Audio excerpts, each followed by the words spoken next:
It's the Andy Griffith Show, Facts and Trivia, with your host, Bob Snap.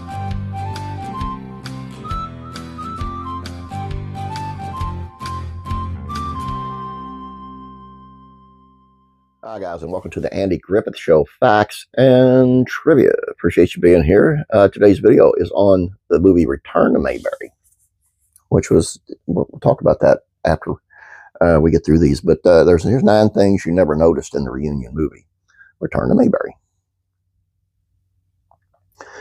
The original Mayberry had been destroyed. In the 60s, filming of the Andy Griffith Show took place on the 40-acre studio lot in Culver City, California, the hub for Desilu production. This is why you can spot familiar Mayberry businesses and streets in other Desilu shows, such as Star Trek and Mission Impossible. However, in 1976, the entire facility was demolished. That meant when production began on Return to Mayberry a decade later, in 1986, a new Mayberry needed to be constructed. Try to spot the differences. It's particularly noticeable in the closing shot when Andy and Barney raise the American flag on a street that stretched to the horizon. Judy Jetson was the voice of Aunt Bee. Frances Bobbier had retired from acting following her time in Mayberry RFD. In fact, she had moved to North Carolina to a small town not far from the fictional Mayberry. Some claim that Bobbier did not reprise her role as Aunt Bee and returned from Mayberry for health reasons. She passed away 3 years later in 1989, while others speculate she was merely not interested.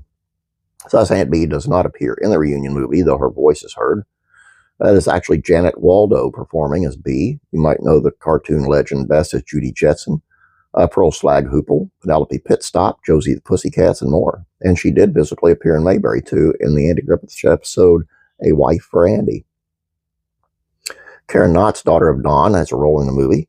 Karen Knotts continues to carry on the legacy of her father to this day, touring her one-woman comedy show.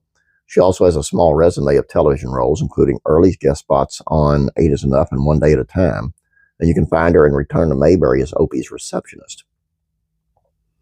Ron Howard's dad marries Barney and Thelma. Indeed, Return to Mayberry is a family affair. Rance Howard was no stranger to the Andy Griffith Show, having been around the set often with his sons, Ron and Clint.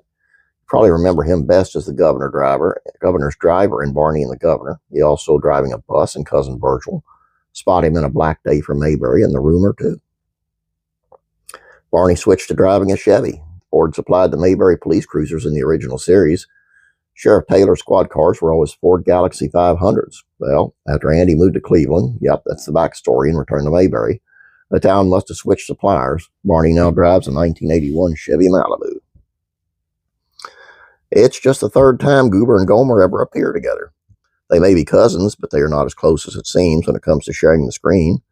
Goober, played by George Lindsay, made his debut in the 1964 episode Fun Girls. You remember the scene? Judy, Judy, Judy. Surprisingly, this is the only time Gomer and Goober appeared together on the Andy Griffith Show. A visit from cousin Goober reunited the two again on Gomer Pyle USMC in 1965. At last, in Return to Mayberry, the cousins were closer than ever, running a gas station together. This was the final TV role in character for George Lindsay. Speaking of Goober, Return to Mayberry would prove to be television's swan song in character for actor George Lindsay. Well, there was one brief reprise in an unlikely place. Nashville Now was a talk show on the Nashville Network in the early 90s. In 91, an entire episode was devoted to the Andy Griffith Show with the guest stars as guests, as the cast was in town for a reunion. Lindsay, Hal Smith, and Betty Lynn slipped into character for a short skit. He would later make a couple of cameos as himself on Vicky and news radio in the 1990s. A certain Taylor child seemed to be missing. Remember this baby? Samuel Taylor, child of Andy and Helen Taylor. He was first seen in Andy's Baby, an episode of Mayberry RFD. Opie's kid brother would have been around 17 years old in Return to Mayberry. However, no mention is made of the boy, nor is he seen. Some notorious Mayberry criminals went straight. In the Christmas Story, early in the episode, Andy and Barney sit and read holiday cards. The Ubachers, a trio of brothers locked up in state prison, send one to the cops. We see a close-up of the card, which reads, "Greetings from the state prison." Well, the Ubachers must have reformed after 2 decades. Look for the Ubachers hardware store and Return to Mayberry. They're now businessmen, presumably.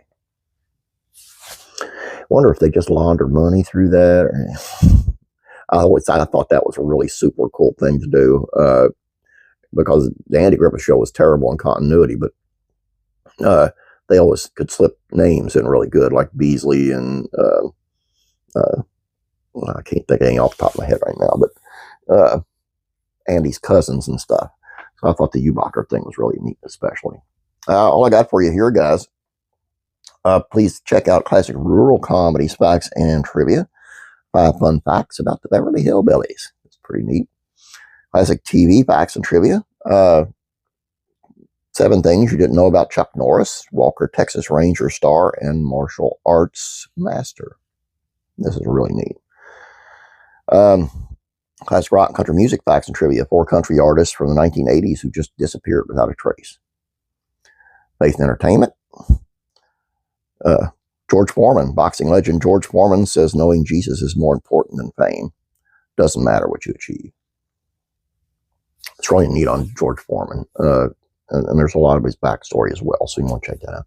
Please subscribe if you have not yet. Please like this video. I'd appreciate it.